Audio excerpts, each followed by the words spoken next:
In the latter half of the 20th century, the Boeing 747 became the most iconic plane in the skies. With its 4 engines and distinctive upper deck, the plane could fly several thousands of kilometers on a single load of fuel and carry over 350 passengers, depending on the seating arrangement. The plane was incredibly popular, with airlines and the general flying public alike. National flag carrier airlines from all over the world wanted one of these planes for their fleets. Despite its admiration, though, the 747 would have many fatal accidents over its years of service. In this video, we're going to examine the first of these disasters, Lufthansa Flight 540. The date was November 20th, 1974. It was the morning hours of the day. At just before 7 a.m. local time at 6:57, a Boeing 747 landed in Nairobi, Kenya. The plane, belonging to the German carrier Lufthansa, was flying as Flight 540 between Frankfurt and Johannesburg, South Africa. The stop in Nairobi was needed for refueling and a change of flight crew. The pilots leaving the plane in Nairobi would note no defects with the plane. The plane itself was brand new. It was delivered to Lufthansa 4 years previously in 1970. It was actually just the second 747 to be delivered to the airline, and in its short life, the plane flew nearly 17,000 flight hours. When discussing this accident, I feel it is necessary to make note of a bit of historical information surrounding the 747 that's noted in the accident report.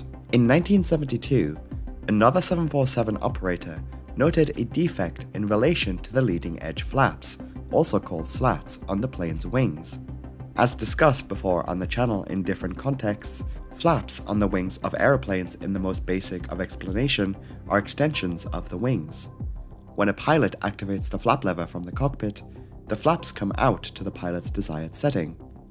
The utility of this is usually found in takeoff and landing. It is the takeoff purpose that we'll be focusing on today. For takeoff, the flaps are used to gain more lift. The physically bigger wing provides a greater amount of this much needed lift. The flaps on the 747 can be found on both the trailing edge and the leading edge of the wings. In 1972, as described in the accident report, an airline noticed a defect in where the leading edge flaps did not deploy. When the defect was noted to Boeing, it was considered to be an isolated incident. Boeing would also later state that their warning systems were adequate in warning pilots of any misconfiguration of the plane for takeoff. As it turned out, this was actually not an isolated incident. Multiple other instances also occurred, but were not reported to Boeing. On the day of the Lufthansa incident, Flight 540 would leave for Johannesburg before 8 a.m. By the time the plane would leave Nairobi, Flight 540 would carry 157 passengers and crew for the flight. On the flight deck there were 3 pilots. Captain Christian Crack, age 53, had just over 1,600 hours in the 747. He was, however, highly experienced as a pilot overall, with over 10,000 hours logged. His first officer and co-pilot was the much younger 35-year-old Hans Schack.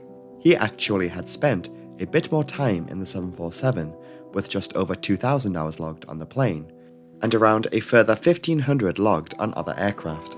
The final member of the flight crew was the flight engineer sat behind the 2 pilots, 51-year-old Rudolf Hahn. He was the most experienced pilot with over 13,000 flight hours to his name. At 7:47, the co-pilot Hans Schack called the control tower for taxi clearance. The choice of departing runway was on this occasion given to the flight crew. The captain suggested the use of runway 24 this time. It was calculated that the plane was well below the takeoff weight limit, and so saw it to be desirable to make the southwesterly departure for a quick tracking for Johannesburg after takeoff. Nairobi Airport in the modern day looks very different to how it did in the 1970s. At the time, the airport consisted mostly of this northern side of the airport, where the accident plane was parked. Lufthansa Flight 540 taxied over taxiway Charlie and backtracked on runway 06 to the far side of runway 24. It then turned around, lining up with the runway. The airport at Nairobi sits at an elevation of over 1,600 meters above sea level. How this relates to the plane's takeoff is that the thinner air at a higher altitude would mean a longer takeoff run would be needed to safely leave the runway. At 7:52, the Lufthansa flight was ready on runway 24 for departure. In their taxi out to the runway, the pilots would have ran through multiple checklists to configure their plane for takeoff, including configuring the aforementioned flaps. The pilots were noted on the cockpit voice recording to have verbally expressed a setting of 10 degrees of flaps, and also noted the display of green light indications to show both the trailing edge and leading edge flaps had been deployed. When investigators arrived at the crash site of Flight 540, however, it was clear that the leading edge flaps were in the fully retracted position. Logically, one can easily now assume that either the leading edge flaps did not deploy when the pilots required it, or something was missed in the cockpit. A surviving passenger seated in the left side window seat in row 16, who happened to also be an airline pilot, noticed that these leading edge flaps were not deployed once the plane was airborne. So we'll now go from the departure, and there is a lot that happens in a short space of time, so we'll break this down a bit further. With clearance from the control tower, Flight 540 began rolling down the runway. The takeoff roll would also appear to be normal.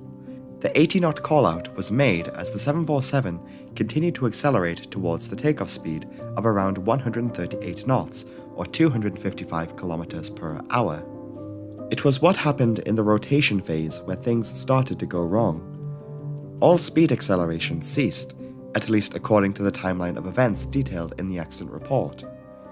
By the time that Flight 540 would physically lift off of the runway, their speed would indicate 145 knots, but this did not increase much further. As the plane became airborne, the pilots also noticed birds passing by the nose, which would lead to some later speculating that a bird strike played a role. This, however, was determined to not be in relation to the disaster. In the following seconds, it should be noted that substantial engine vibration was noticed, and Captain Crack drew attention to this as indicated on the CVR transcript. The flight engineer would have then turned towards their panel detailing aircraft systems all over the plane. He then suggested that everything was okay on his end.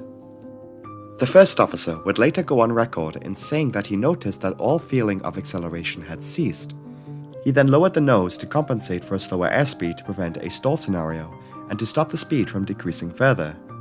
With a time frame of just 19 seconds before the disaster would occur, the 747 barely climbed to 100 feet above the ground at a rate of 400 to 500 feet per minute. The vertical speed soon dropped to zero and the plane began to gradually fall. A psychological factor played a role in the pilot's actions during these moments. Anxiety surrounding the aforementioned engine vibration would lead to the flight crew not increasing engine power further. This all culminated in what the accident report describes as the plane entering a partial stall, as the plane dropped to the ground below. The tail section of the fuselage made contact with the ground just over 1,100 meters beyond the end of runway 24. The 747 continued to travel with the tail section scraping the ground for a further 114 meters, before striking a roadway structure, causing the tail section to separate and disintegrate. Some passengers and flight attendants were ejected from the fuselage at this moment.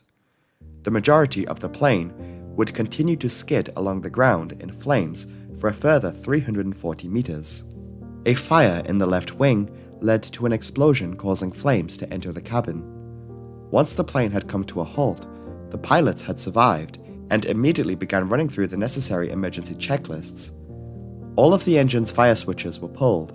The pilots attempted to leave through the overhead escape hatch but were unsuccessful. The pilots were able to escape through other means and assisted in the evacuation of passengers until the fire and subsequent explosions forced them to abandon the smoldering wreckage. Passengers were largely unable to evacuate on the left due to the inferno outside. In the end, though 98 people survived the crash, the disaster of Lufthansa Flight 540 claimed the lives of 59 people. The investigation concluded that the incorrect takeoff configuration of the plane was the leading causal factor to the crash. The accident report even insists that, and quote, "there is no other evidence of any other primary causal factor." Curiously, that is not where the story ends. The investigation also concluded that the pneumatic supply which powers the leading edge flaps, were switched off, and therefore did not respond when the pilots asked for the 10 degrees as desired. This would suggest evidence of pilot error.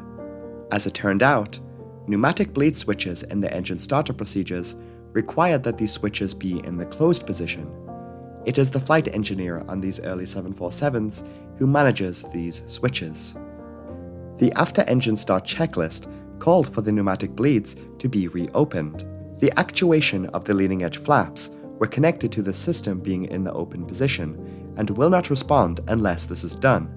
However, it is believed that the flight engineer either failed to do this or inadvertently closed them again prior to the flap position being selected. Either way, the leading edge conclusively did not have its necessary pneumatic power. As it turned out, the accident plane had actually made numerous takeoffs with the leading edge flaps retracted. It was unfortunate in this case that the pilots did not apply the maximum available thrust. On top of that, the high elevation of Nairobi also limited the engine power available, as these previous leading edge incidents occurred at airports of much lower elevation. Other previous incidents would suggest that pilots noticed that even though that they were retracted, a signaling light would however suggest otherwise, that they were extended to the intended position. The investigation concluded that the existing indication systems did not provide an adequate warning to the pilots. Going forward, recommendations were made including a modification to the 747's takeoff configuration warnings to include the position of the leading edge flaps, and that warning lights would be available to all pilots throughout the cockpit for both the trailing edge and leading edge. The 747 as an airplane went on to have a successful life and legacy. Although the newest type of the plane is produced in limited quantities, the plane is historically remembered fondly as one of the most iconic planes to ever fly.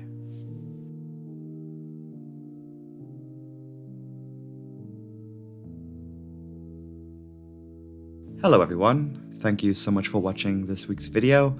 I've actually been ill this week, which is why I may have sounded kind of off in this video, but I'm feeling much better now.